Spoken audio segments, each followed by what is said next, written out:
तो जैसा कि उत्तराखंड के सीएम पुष्कर सिंह धामी का आज यूपी का दौरा है और सीएम पुष्कर सिंह धामी यूपी के अपने इस दौरे के दूसरे दिन प्रदेश के मुखिया योगी आदित्यनाथ से मुलाकात करेंगे और कई कार्यक्रम में शिरकत करेंगे। दोनों के बीच परिसंपत्तियों के बंटवारे पर भी बातचीत होगी, जो मुद्दा लंबे समय से चला आ रहा है और अभी भी इसका कोई भी हल नहीं निकला है। तो यूपी और उत्तराखंड के मुख्यमंत्रियों के बीच परिसंपत्ति बंटवारे को लेकर बातचीत होनी है, क्योंकि 21 साल से ये विवाद अभी भी नहीं सुलझा है। कई मामले कोर्ट में अभी भी लंबित हैं और कई संपत्तियां अभी भी यूपी के पास ही हैं और इस बंटवारे को लेकर रास्ता निकालना है। उधम सिंह नगर, हरिद्वार, चंपावत में 1315 हेक्टेयर भूमि और 351 भवनों का हस्तांतरण होना है। कुंभ मेला क्षेत्र हरिद्वार में 697 हेक्टेयर भूमि का हस्तांतरण होना है। हरिद्वार में भीमगौड़ा बैराज की क्षमता बढ़ाने के लिए 665 क्यूसेक पानी उपलब्ध कराना है। हरिद्वार और उधम सिंह नगर में ऐसी 24 नहरों का नियंत्रण यूपी से उत्तराखंड को मिलना है, जो उत्तराखंड की सीमाओं के भीतर खत्म हो जाता है, लेकिन पानी का लगान और आबपासी यूपी वसूल करता है। तो किच्चा में रोड स्टैंड पर 348 हेक्टेयर भूमि यूपी सिंचाई से उत्तराखंड रोडवेज को मिलनी है। तो वहीं यूपी ऊर्जा विभाग से उत्तराखंड ऊर्जा विभाग को 1,56,00,000 के करीब मिलना है। तो वहीं मनेरी भाली हाइड्रो प्रोजेक्ट से LIC से लिया गया 552 करोड़ का ऋण देना है। वहीं THDC हाइड्रो से यूपी की 25% अंश पूंजी उत्तराखंड को हस्तांतरित होनी है। रामगंगा बांध, शारदा नहर, खटीमा, हरिद्वार जिले में पथरी और मोहम्मदपुर हाइड्रो प्रोजेक्ट्स उत्तराखंड को मिलने हैं। तो वहीं UPSRTC और UTC यानी कि ट्रांसपोर्ट का 36 करोड़ रुपया चुकाना है। Ajmeri gate guest house Delhi, UPSRTC का लखनऊ मुख्यालय, कानपुर केंद्रीय कार्यशाला, एलन फॉरेस्ट कार्यशाला, ट्रेनिंग सेंटर की परिसंपत्ति का विभाजन होकर उत्तराखंड को लगभग 227 करोड़ मिलने हैं। पेंशन का तकरीबन 1200 करोड़ रुपए बकाया है यूपी पर।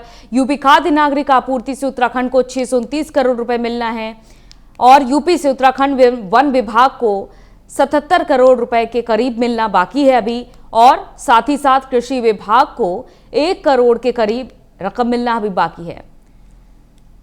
तो ये कुल परिसंपत्ति का बंटवारा होना है, जो अभी भी यूपी के पास बकाया है और उत्तराखंड सरकार के पास जाना है। लेकिन सीएम धामी ने कहा था कि आप जो भी तय करेंगे वो उचित ही होगा, यानी कि और अब ये देखना होगा कि मुख्यमंत्री योगी आदित्यनाथ के साथ जब सीएम धामी बातचीत करेंगे तो हल क्या क्या निकालते हैं, क्योंकि लंबे समय से ये बंटवारा नहीं हो पाया है और साल दर साल बैठक भी हो रही है, बातचीत हो रही है, लेकिन सिर्फ बातचीत तक ही सब कुछ सीमित रह जाता है हर साल की तरह।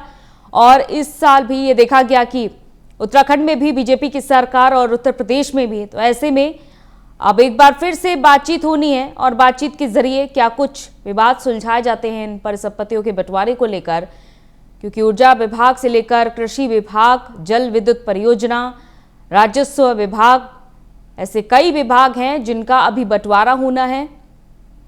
कई करोड़ों की जो बकाया राशि है वो उत्तर प्रदेश सरकार को चुकानी है उत्तराखंड सरकार को। तो ये समय रहते राशि चुकाई जाती है या फिर 2022 के चुनाव के बाद के लिए ये सभी को छोड़ दिया जाता है, ये फिलहाल देखने वाली बात होगी। क्योंकि अब जब सीएम धामी का लखनऊ दौरे का ये दूसरा दिन है, क्योंकि 3 दिन तक लखनऊ में ही रहेंगे सीएम धामी और बातचीत करेंगे। तो जहां लखनऊ विश्वविद्यालय, यहीं से ही सीएम धामी ने अपनी छात्र राजनीति की शुरुआत की थी,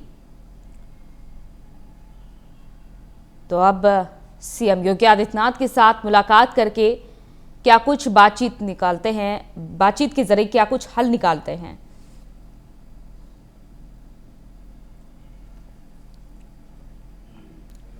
तो पिछली बैठक जैसा कि अगस्त 2019 को लखनऊ में ही हुई थी, उत्तराखंड के तत्कालीन मुख्यमंत्री त्रिवेंद्र सिंह रावत और यूपी के मुख्यमंत्री योगी आदित्यनाथ के बीच कई मामलों पर सहमति बनी, लेकिन बात आगे नहीं बढ़ पाई। लोगों को उम्मीद थी कि दोनों राज्यों में बीजेपी की सरकार है और केंद्र में भी बीजेपी की सरकार है, इसीलिए सुखद परिणाम सामने आएंगे, लेकिन अभी भी कोई हल नहीं निकला है। गठन के 21 साल बाद भी उत्तराखंड परिसंपत्तियों के बंटवारे का दर्द झेल रहा है। इसको लेकर अनगिनत बैठकें, नतीजे कुछ नहीं निकल रहे हैं। कभी यूपी में बीएसपी तो कभी सपा सत्तारूढ़ रही और उत्तराखंड में कांग्रेस और बीजेपी, और इसके चलते भी बंटवारे की बातचीत की गति बेहद धीमी रही है। तो राजनीति में ऐसा संयोग कम ही देखने को मिलता है जब दो राज्यों के बीच परिसंपत्तियों के बंटवारे को लेकर विवाद हो और केंद्र समेत दोनों राज्यों में एक ही राजनीतिक दल की सरकार हो। तो यूपी और उत्तराखंड के बीच पिछले 21 साल से परिसंपत्तियों को लेकर विवाद है। पिछले 5 साल से केंद्र और यूपी और उत्तराखंड में बीजेपी की सरकार है, लेकिन अभी भी बंटवारा नहीं हो पाया। लखनऊ और देहरादून में पिछले 2 दशकों में दोनों राज्यों के मुख्यमंत्रियों के बीच दर्जनों बैठकें हो चुकी हैं, लेकिन एक ही राजनीतिक दल की सरकार होने से जो परिणाम आना चाहिए वो परिणाम आया नहीं है। और देहरादून से हमारे संवाददाता पवन दीक्षित हमारे साथ जुड़ चुके हैं। पवन, ये देखा जा रहा है कि पिछले दशकों से लंबी बैठकें हो रही है, वार्तालाप हो रहे हैं, हालांकि सरकारें आई गई, लेकिन अब ये देखा जा रहा है केंद्र से लेकर दोनों राज्यों में एक ही दल की सरकार है, और ऐसे में जो परिणाम आने चाहिए वो भी परिणाम आखिर क्यों नहीं आ पा रहे हैं? बिल्कुल अंजलि, आपको बता दें क्योंकि जैसा कि आपने भी बताया अभी सभी दर्शकों को कि दोनों ही प्रदेशों में एक ही राजनीतिक दल की सरकारें हैं, और ऐसे में ये संभव ज्यादा हो जाता है क्योंकि केंद्र में भी उसी दल की सरकार है।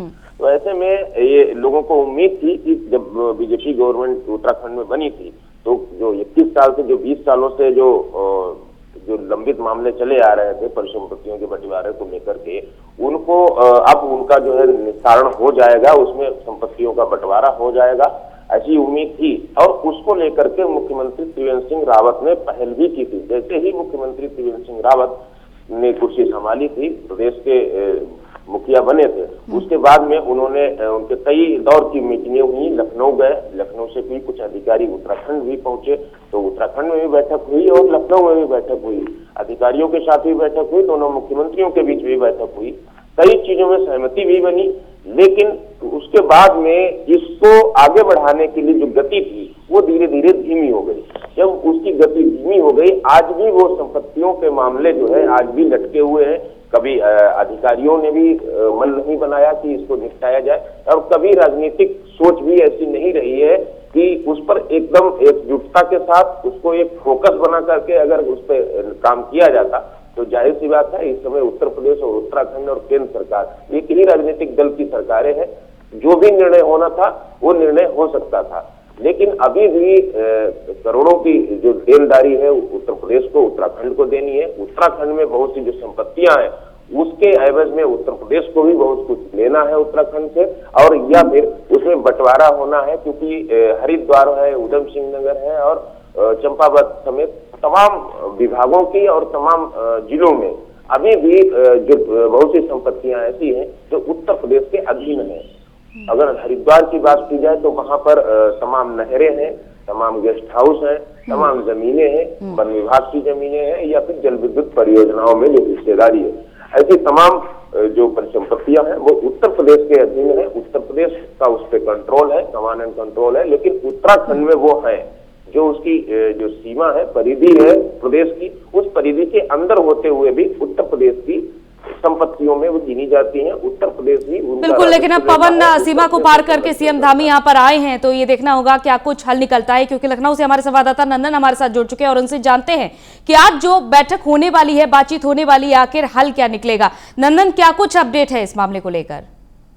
देखिए अंजलि, 10 से 11 बजे के बीच में आज मुख्यमंत्री आवास पर बैठे होंगे, दोनों मुख्यमंत्री एक साथ बैठेंगे और जो परिसंपत्तियों का मामला पिछले 21 साल से अगर में लटका पड़ा है उस पर विचार होगा। और कहीं ना कहीं ये अंदेशा लगाया जा रहा है कि इसके जल्दी से जल्दी इसका समाधान निकाला जाए। कल प्राइम न्यूज ने मुख्यमंत्री से बात की थी, पुष्कर सिंह धामी से बात की थी, साफ कहा था कि हाँ बैठक होनी है, कई गंभीर मुद्दों पर चर्चा होना है और हो सकता है कि आज का कुछ निस्तारण निकल सके। लेकिन सबसे बड़ी बात यह है कि 21 साल हो चुके हैं पूरे, और 21 साल से कई सारे ऐसे मुख्यमंत्री उत्तराखंड में आए और उत्तर प्रदेश में आए, दोनों के बीच कई सारी वार्तालापें हुई, अधिकारियों के बीच बातचीत हुई, लेकिन अभी तक इसका कोई निस्तारण नहीं निकल सका और न ही इसकी संपत्तियों का बंटवारा हो सका। तो कहना गलत नहीं होगी, क्या ये आखिरी दौरा होगा इस परिसंपत्ति के बारे में जो मुख्यमंत्री पुष्कर सिंह धामी उत्तर प्रदेश में आए? क्या हो सकता है कि इसी मुलाकात में इसका इसका निराकरण निकल सके, कि अधिकारियों के बीच बैठक करके इसका जल्दी से जल्दी जो भी समस्या का समाधान होना है वो हो जाए। लेकिन सबसे बड़ी दिलचस्प बात ये होगी कि आज के मीटिंग में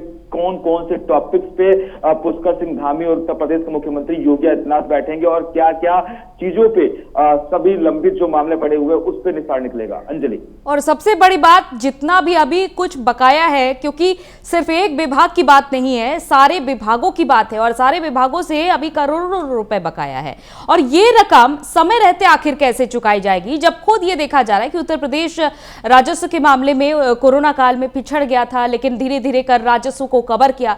लेकिन अब इस घाटे के बाद आखिर उत्तराखंड सरकार को कैसे ये करोड़ों रुपए चुकाए जाएंगे? देखिए अंजलि, अगर बात करें तो दो चीजें हैं यहाँ पे, एक परिसंपत्ति का बंटवारा होना है और दूसरा कि जो कई सारे ऐसे विभाग है जिसका अभी तक कर्ज बाकी है जिसको उत्तर प्रदेश सरकार को चुकाना है। लेकिन जब हमने देखा था कि पिछले 5 सालों में 3 साल तो सरकार ने बिताए, लेकिन 2 साल कोविड काल में बीता, जिसकी वजह से राजस्व में काफी नुकसान हुआ था। लेकिन अगर ये 5 साल छोड़ दे तो पिछले 21 साल से ये मामला चल रहा है, अगर लटका पड़ा है।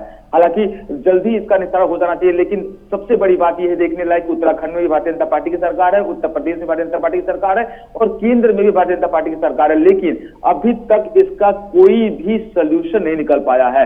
और कर्ज की रही बात, जो राजस्व को नुकसान भारी पहुंचा है, लेकिन उत्तर प्रदेश सरकार अभी भी इससे रिकवर कर रही है। लेकिन दूसरी चीज ये है अंजलि की उत्तराखंड में कई सारे ऐसे विभाग है जिसका राजस्व अभी भी उत्तर प्रदेश सरकार के पास आ रहा है, जैसे कई सारे ऐसे हरिद्वार में ऐसे डिपार्टमेंट है, चाहे वन विभाग का, जैसे कई सारे ऐसी चीजें हैं जहां से अभी तक राजस्व उत्तर प्रदेश सरकार वसूल रही है। तो क्या कुछ टॉपिक्स ऐसे होंगे जिसको समाधान निकल सकता है? कर्ज की रही बात, तो कर्ज को कैसे उसको कर चुकाना है वो भी सोल्यूशन निकलेगा। लेकिन हालांकि इतने सारे टॉपिक्स होने के बाद से भी परिसंपत्ति का है, कर्ज चुकाना है, तमाम ऐसी चुनौतियां हैं जो उत्तर प्रदेश सरकार को पूरी करनी है। लेकिन क्या इसमें से कुछ चीजें अभी पॉसिबिलिटीज होंगी पूरा करने की? जो ये मुलाकात है इस पे कुछ पे मोहर आज लगेगा या फिर सभी एक साथ को मोहर लगाए जाएंगे, ये देखना दिलचस्प होगा। चलिए, बहुत बहुत शुक्रिया नंदन, आपका भी बहुत बहुत शुक्रिया, पवन आपका बहुत बहुत शुक्रिया।